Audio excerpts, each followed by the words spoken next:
Okay, so looking at it, I've decided what I'm going to do is not fit the ailerons. I'm going to take out the two little squares again so the servos can fit in there. I probably won't bother mounting servos yet. I think what I'm going to do is take those out quickly, and then we're going to squeeze the wing through the fuselage and dry fit it. And you see where it goes in, make sure it's all okay.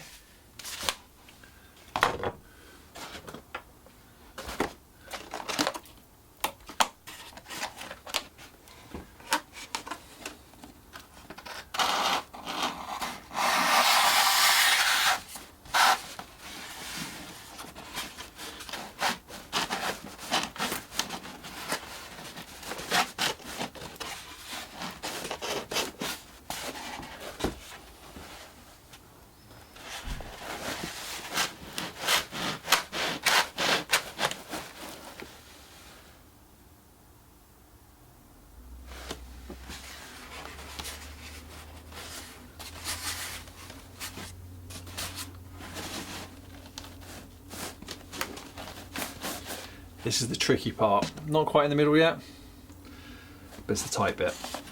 So just easing it without hitting my wall.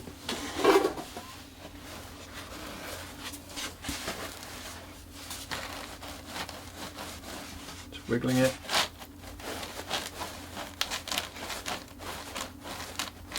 And that's almost there. That's actually more than that.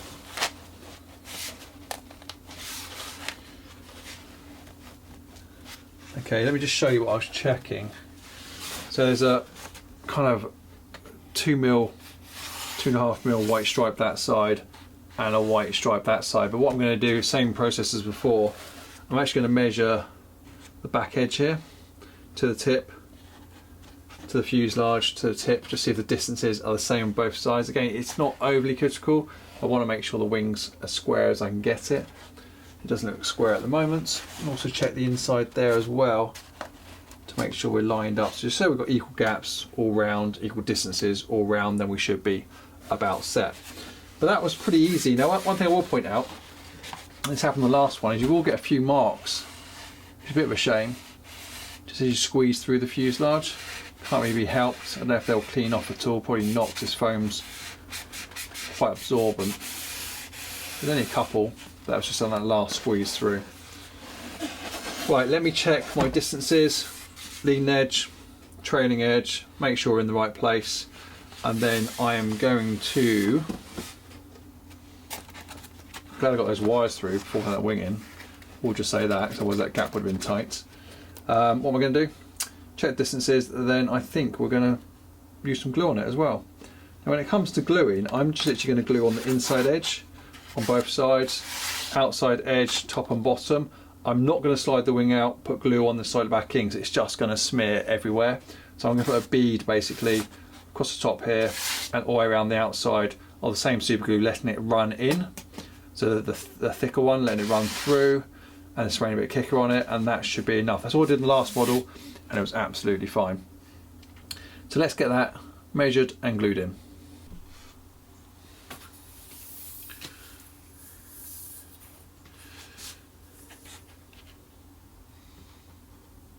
.43.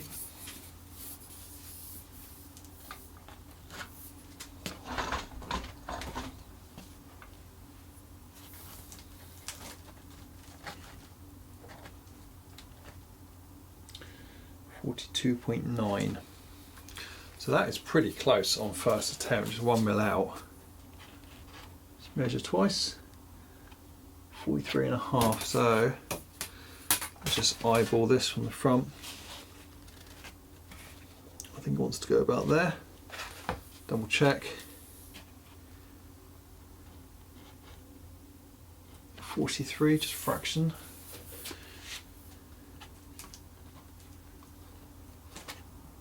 That is spot on. Okay, let's check the rear.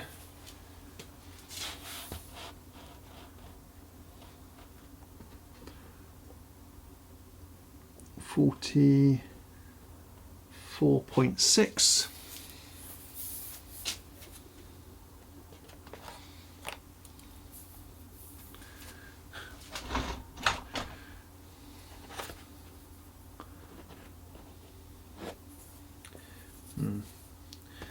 the best rule for this. Get it right in that corner there. 44.6. So that is spot on according to the rule. So I'm happy with that. So we know the front distance here is the same as this distance here.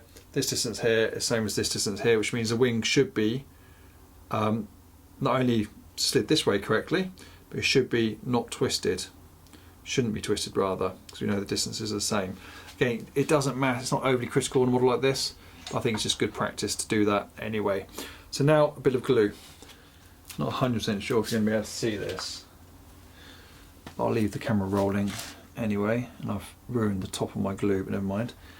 I'm just going to go in here with a bead, so far back as I can get it. I'm not really sparing it here, it's using quite a lot, letting it soak into that gap.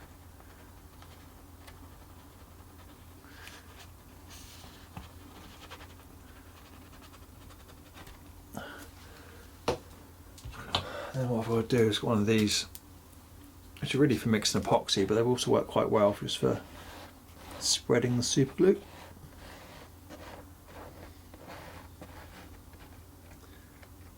Stripping down the front there, but I don't mind, that's on the inside. Push it right to the back as well. I'm just going to leave that tilted over to hopefully persuade it run down before I move the model. Then I'm going to flip it on the opposite side and do the inside again. So with the inside done, of loads on it, I'm going to put less on the outside. That's the plan. I'll just wipe that off the inside there, let it drip down. There we go. And then just a little bit of kicker.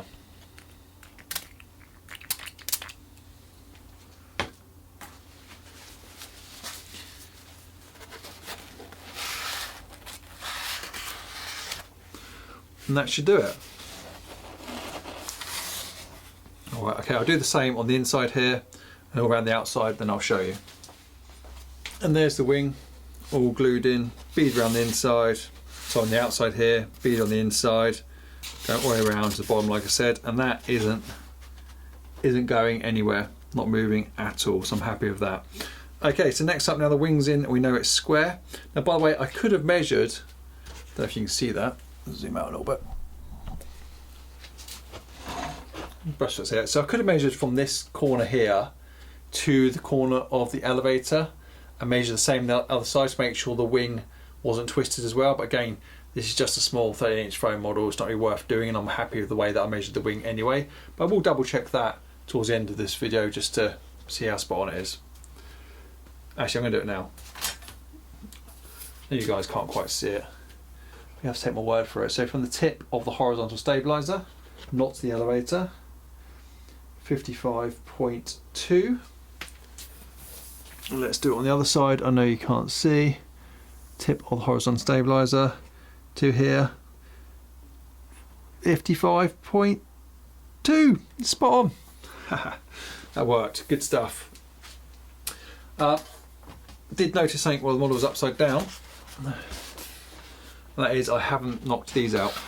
So these are again similar before, where they've been pre-cut and they've just got a few little bits remaining. So I'm going to take those out because that will help with ventilation and the air escaping through the fuselage from the front here. So let's pop these out now.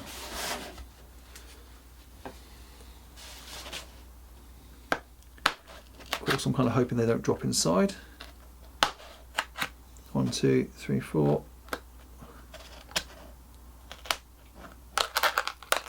5, done.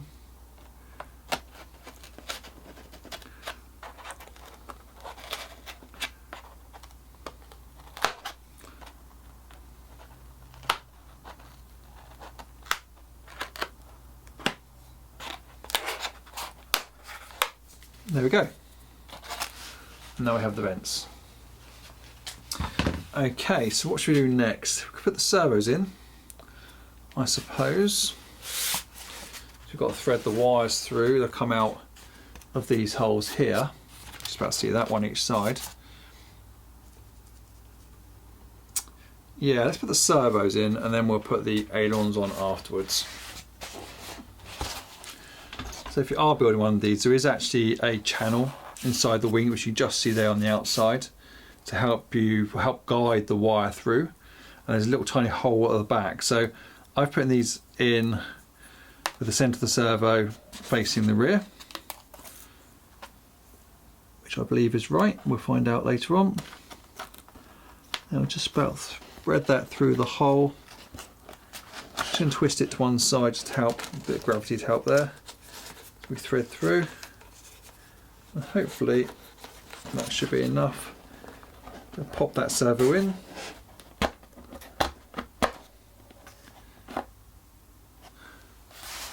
Our digital servos. That's good. And there's the wire there, so I should just be able to hook that out now with a screwdriver. Very carefully with a pair of pliers, or both. Always hard to do when you're on camera.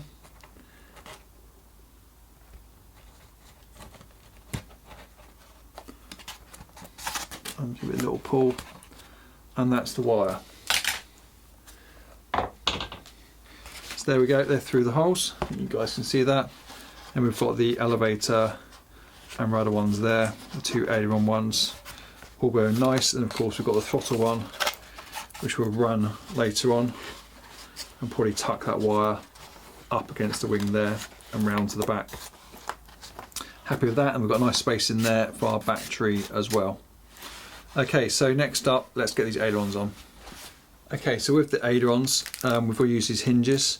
So you've got to hinge both sides, so I suggest put the hinge into the actual control surface itself first, and then that will allow you to offer it up, make sure it's in the right place, and then you can glue the wing. And then while it's gluing, you can move it to make sure you still get the movement. So how many have we got here? 1, 2, 3, 4 on each side, and here they are.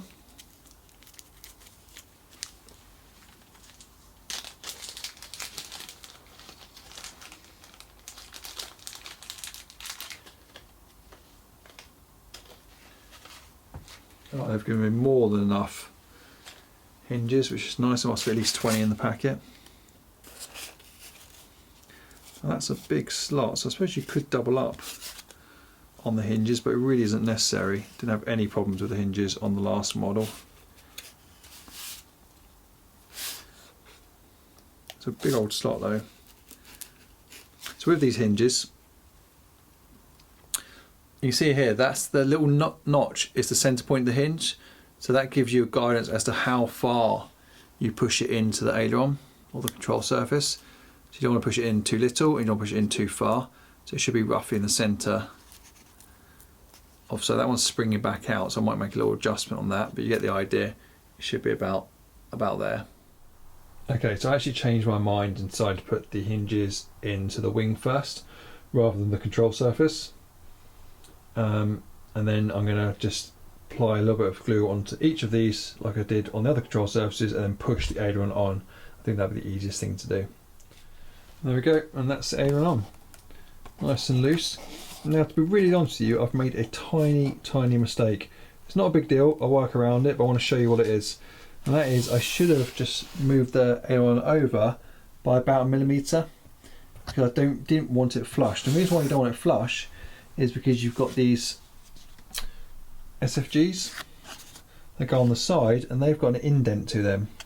So the idea behind the indent is it slots on to the wing section only.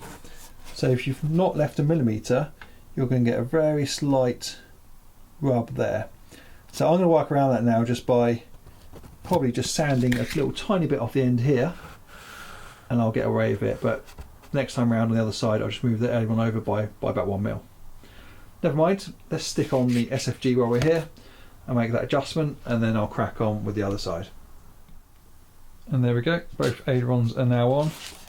Both are moving nicely. I sorted out that tip there. It's not rubbing anymore. Just by taking a fine sliver off.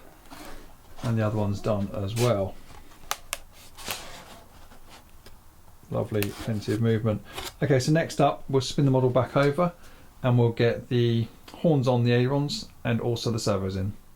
So slightly different process for the horns this time round, and that is you don't need the keeper on the other side because the aileron's thicker than the horn length.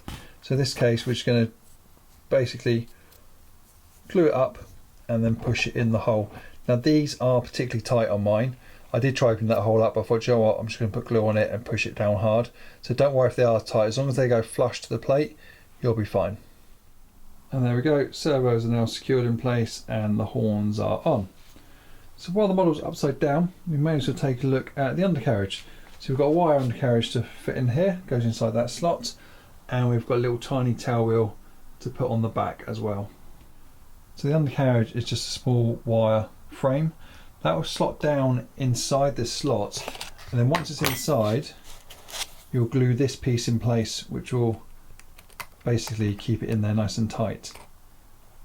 So you want to make sure this fits in first without pushing it all the way through, and then push that in, pour the glue in, and then put that on top. So another quick tip for you, before you put this wedge in, you may just want to sand an edge of it. So sand across here to make it more wedge shaped, so it gets tighter as it goes towards the top. So thinner at the bottom, thicker at the top, and hopefully that should allow you to be able to get it in there loose to start off with, then it tighten up. And look, to be honest with you, don't worry about this too much. As long as that piece is glued in, you'll be fine. On my other one, the undercarriage actually wobbles and it's never come out. So right, I'm going to flood some glue in here, hopefully.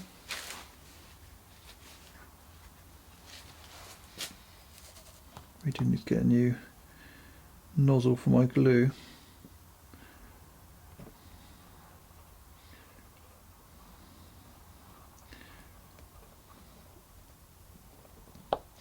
Don't need a massive amount, that's probably more than enough. And just check that angle again. Right, let's push this in. Now hopefully this will work and it'll go flush. If not, I'm wrong. Flush. That's flush enough. I'm happy with that. It's very slightly proud by about 2 mil, which honestly I don't want to push down any harder than that because I don't want to break the model. That feels like it's hitting the wire anyway, and the wire is tight in there. Job done. Right, let's go to the other end. Okay, so for the tail wheel, we literally just have these tiny parts here. Again, we have a wire, an arm, and then a little bit of plastic, which is the actual wheel itself. Let me get that out of the bag. Okay, so let me show you how you assemble this tail wheel assembly. First of all, you have the wire, and then you want to put the rubber wheel on it, not plastic, on the wire, and inside the rubber wheel you put just sit in there. That's better, Matt. But just sit in there. There's a little tiny bit of brass, so that goes through and acts like a sleeve. Then the collet goes on top with the grub screw in there as well, and then you need to put the plastic part inside this centre section here. Okay, so once it's that shape, let's get you lined up a bit better. So once it's in this shape, it'll make more sense. So the idea is the pin goes through the hole here, down inside, and then you use the screws to screw that plate down. Making sure the plate's the right way up, which it is, doesn't matter. So the next job is really to get this pin inside the rudder without it bursting out either side.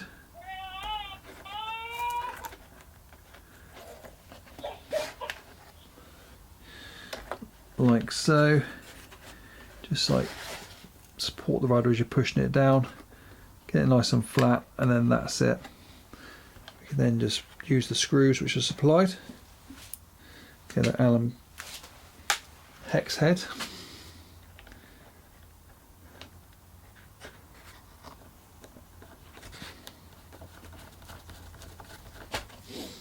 one,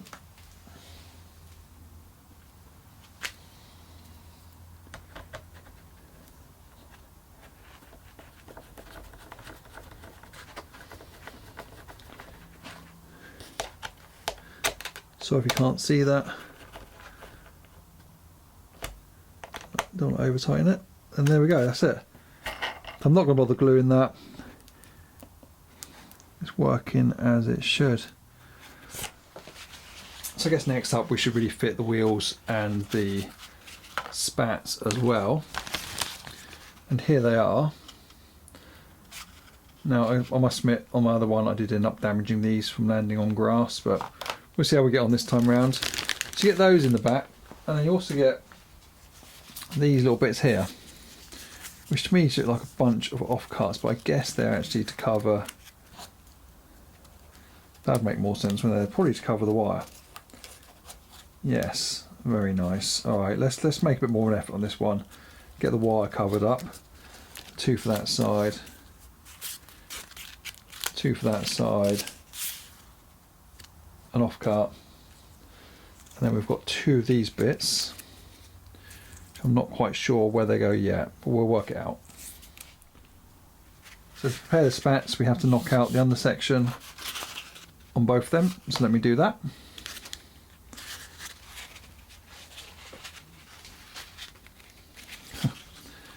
Get all that blade out.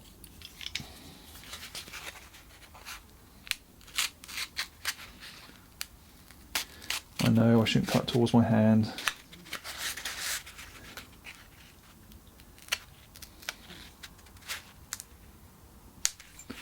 That is in there tight.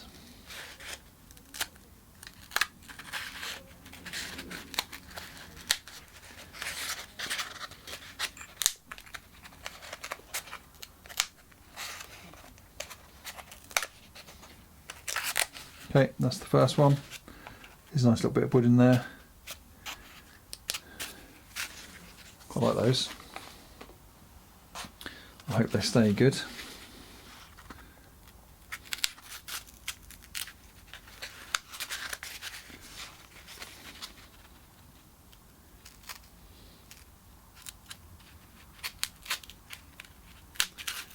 Need a sharper knife blade on this knife really.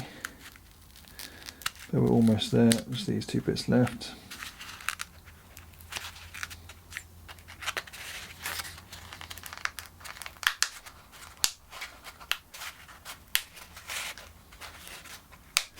There we go, there's a second one.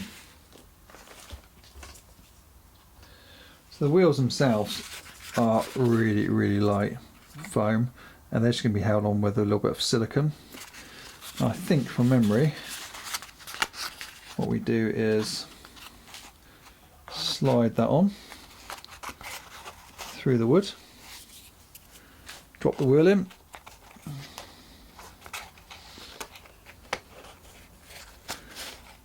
and that should slide through the other side of the wheel and hopefully out through that hole, and then just a bit of silicone like so. And then don't flick it. Obviously it's not glued at the moment, that's why it's still spinning around. Let's just do the other side. Did you notice it's keyed here, and that's where we're going to be gluing it? Oh, I've just realised what these parts are for. Let me show you. So slide that through, drop the wheel in,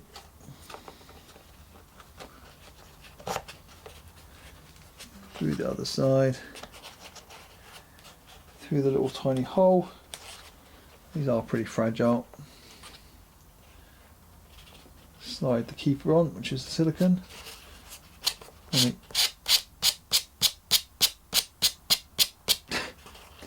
they are hitting at the moment.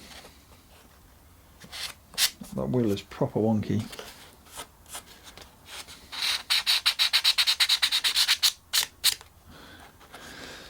Okay, so the idea of these pieces is to go over the top. So once you've got that squared up, you can glue that over like a sandwich. Sandwich that together.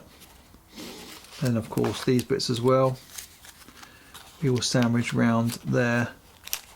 And probably might just do is run a bead of glue down one side to join them first, then open it up and get it over. I think not.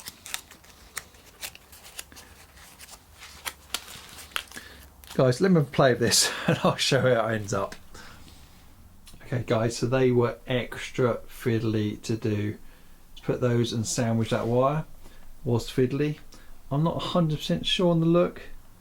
I think it's okay. I think it's better than with showing the wire. Let me know what you think guys in the comments below. Do you like those on or not? That one looks like it wants a little bit of glue in here still, which we'll do. Zoom out. Looks right from here. Guess it's just close up.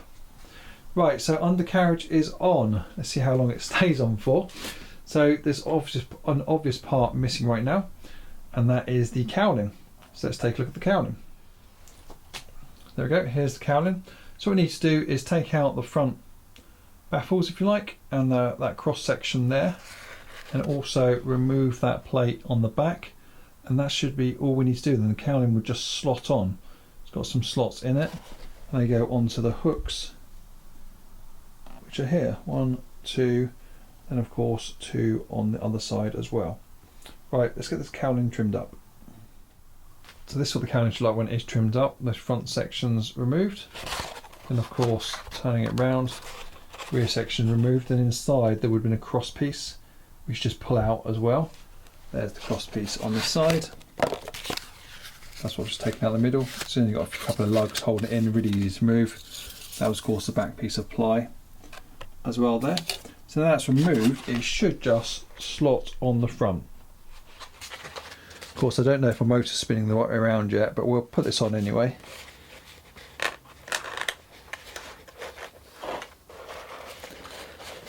As long as there's no wires in the way, it might need a bit more trimming. No, it's not going on. Why is it not going on, Matt? Yeah, well, the motor's touching at the moment.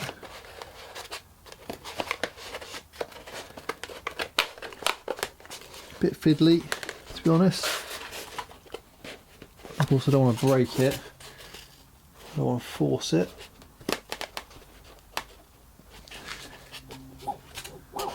Perfect. Did go on. So there's no screws for it. It's just a tight fit. And what actually happens is, get the canopy. These lugs here actually locate and slide through the former here and into the cowling as well. So that's really what helps hold it on. And of course, that's just magnets on the back here. Nice little design. Right, I'm happy with that. So I think it's now time to put some gear in. So gears, I'm going to be using the same setup as my last one. Same receiver, come out the last model, R7008 SB. That's going to be going here-ish. And then of course I'm going to be playing around with the GYA 553 gyro. So guys, if you've not seen my review on these gyros, I've probably got about 5 or 6 videos on these now. And I've got one that I'm going to come up create shortly, which is going to be how to configure the fail-safe mode on this. What do they call it? Basically gets the plane back to level flight. If you've got a problem, you flick a switch, it'll go level flight. So I'm going to look at that shortly as well, but not now. So they can go side by side, hopefully, squeezed in. That's going to S-bus into there. These are going to plug into the gyro. They're going into the gyro. The throttle's going into the throttle. Let me plumb that in and get it tidy. Okay, so that's roughly how, well, that is how the receiver's going to sit with the gyro. Gyro obviously facing forward, the blue arrow. Cables a little bit messy at the moment because I'm not exactly sure I've plugged the right ones into the right holes. Won't know that until we power up. So I need to now put some of the supplied Velcro inside here, which is where the battery is going to sit. So I'll do that shortly. And of course we need to connect all the linkages for the 2 wing servos, rudder and elevator. So let me do linkages, it's getting late, through the Velcro, and then we'll get it powered up. Okay guys, so linkages are on and we should be good to go. Header on, left, right, elevator up, down, rudder to the right, rudder to the left, high rates, much more movement than I had before. I'm good, and gyro is working as well. Turn the gyro on.